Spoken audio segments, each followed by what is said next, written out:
అంతర్జాతీయ స్థాయిలో భారతీయుల వంటకాల ఔన్నత్యాన్ని చాటుతూ టేస్ట్ అట్లాస్ విడుదల చేసిన ప్రపంచంలో 100 ఉత్తమ ఫుడ్ సిటీస్ జాబితాలో హైదరాబాద్ 50వ స్థానంలో నిలిచింది.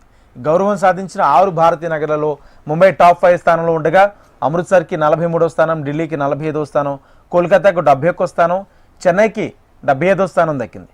6 నగరాలు దేశవ్యాప్తంగా వంటకాల వైవిధ్యాన్ని ప్రతిబింబిస్తూ భారతీయ రుచులను ప్రపంచ వేదికపై సత్తా చాటుతున్నాయని చెప్పకనే చెప్తున్నాయి. హైదరాబాద్ అంటే కేవలం చార్మినార్ మాత్రమే కాదు, ఇక్కడ వంటకాలకు కూడా ఓ చారిత్రక వారసత్వం ఉంది. బిర్యానీతో మొదలుపెట్టి బండి ఫుడ్స్ దాకా ఇక్కడ ప్రతి వంటకానికి ఒక సంస్కృతి ఉంది. మన నగర వంటకాల్లో హైదరాబాద్ బిర్యానీదే ప్రధాన పాత్ర అని చెప్పొచ్చు.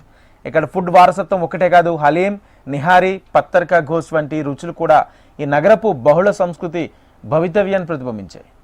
పర్షియన్, టర్కీ, మొఘల్ ప్రభావం కలిసిన ఈ వంటకాలను స్థానికుల నైపుణ్యం మేళవించడం ద్వారా ప్రత్యేకంగా తీర్చిదిద్దారు.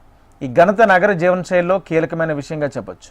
హైదరాబాద్లో food tourism, traditional food brands, street food culture ఇప్పుడు మరింత పుంజుకునే అవకాశాలు కనిపిస్తున్నాయి.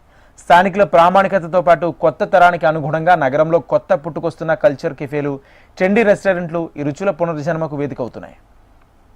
సువాసనలతో హైదరాబాద్ నగరాన్ని మాయ చేసి వేడివేడి బిర్యానీ సమోసాలు, బటర్ బోండాలు, మసాలా దోశలు, వీటితో కలిపి బర్గర్లు, ఫ్రెంచ్ ఫ్రైస్, మంచూరియల్ ఇవన్నీ కూడా నగర వీధుల్లో రుచిపరుస్తున్నాయి.